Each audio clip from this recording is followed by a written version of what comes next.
वाहेगुरु वाहेगुरु।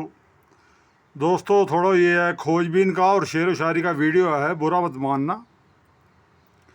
कल गुरचरण जी से बहस हो गई और बताया कि मैंने कि भाई वो शायद फिराक गोरखपुरी का शेर है, सरज़मीन हिंद पे अक़वाम आलम के फिराक और काफ़िले आते गए और हिंदुस्तान बनता गया। तो अब वो गुरबानी की बात आ गई फिर बीच में, और फिर ये है कि गालिब की बात आ गई। गालिब ने तो कहा भी तुम भाग कर कहाँ जाओगे, गुनाह करके कहाँ जाओगे। गालिब भी ज़मीं भी उसी की है, आसमां भी उसी का है। ठीक है जी, गुनाह करके कहाँ जाओगे गालिब, ज़मीं भी उसी की है, आसमां भी उसी का है। और वही बात आ जाती है कि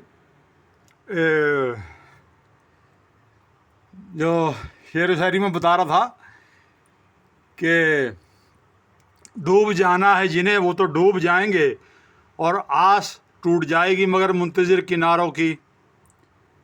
और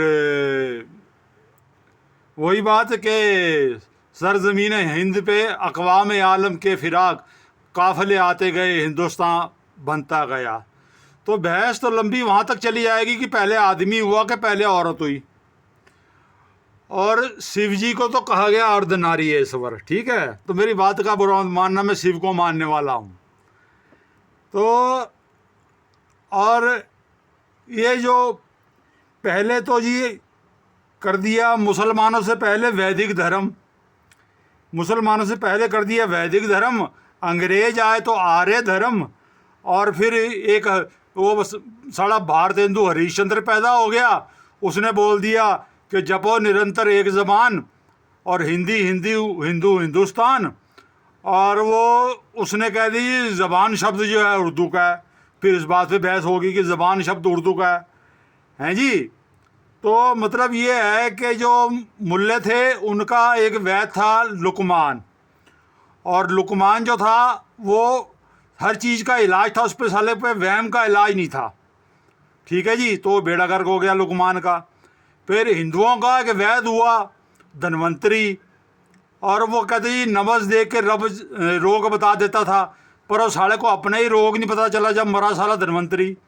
ठीक है जी, तो वो भी फेल हो गया। फिर जब खालसा आया तो खालसा ने कहा कि मेरा वैद गुरु गोविंदा, और गुरबानी ने सीधा चपेट मार दी कि कूड़ राजा कूड़ प्रजा कूड़ा सब संसार। फिर वो दयाल सिंह बोलने लग गया गुरचरण जी को कि जी वो ये जब मुसलमानों से पहले वैदिक धर्म था, फिर आर्य धर्म आया, और वो भारतेंदु हरिश्चंद्र ने कह दिया रामजादा ने कि जपो निरंतर एक ज़बान हिंदी हिंदू हिंदुस्तान, उसमें ज़बान शब्द जो उर्दू का आ गया। फिर जैन को भी हिंदू मान लिया, बौद्ध को भी हिंदू मान लिया, जबकि गुरबाणी में बौद्धिज़्म का जिक्र ही नहीं है। गुरबाणी में बौद्धिज़्म का जिक्र ही नहीं है, क्योंकि बुद्धा तो कहता है कि ईश्वर है ही नहीं, उसे खोजने में अपनी ऊर्जा और समय नष्ट ना करो। ठीक है जी। अब ये कहते हैं जी जैन भी हिंदू, बौद्ध भी हिंदू, सिख भी हिंदू, और आर्य भी हिंदू, वैदिक भी हिंदू, और एक नया नाम रख दिया सनातन भी हिंदू। अब इनका सालों का टाइटल ही फिक्स नहीं है।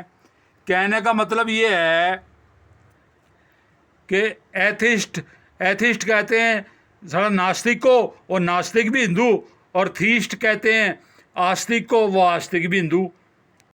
तो बुरा मत मानना दोस्तों, खोजबीन का वीडियो परेश रावल की फिल्म थी कि तू कुत्ता, ये कुत्ता, वो कुत्ता, और तुम सब कुत्ते, और मैं थोड़ा बड़ा कुत्ता।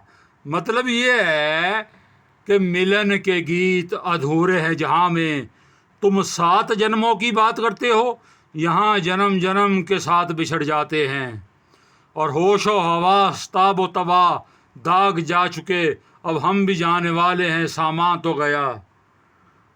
और उसके बाद कि शब को मेरा जनाजा जाएगा जब निकल के, रह जाएंगे यार अब सारे दुश्मन भी हाथ मलकर, और रोएंगे देख कर वो बिस्तर की हर शिकन को, कि वो हाल लिख चला हूँ करवट बदल बदल कर। मतलब ये है कि मिलन के गीत अधूरे हैं जहाँ में, तुम 7 जन्मों की बात करते हो, यहाँ जन्म जन्म के साथ बिछड़ जाते हैं। और डूबने वालों को जब मैंने दिया साहिल पे हाथ, तो वो भी मुझे डूबने का मशवरा देने लगे। वाहे गुरु, वाहे गुरु, वाहे गुरु, वाहे गुरु।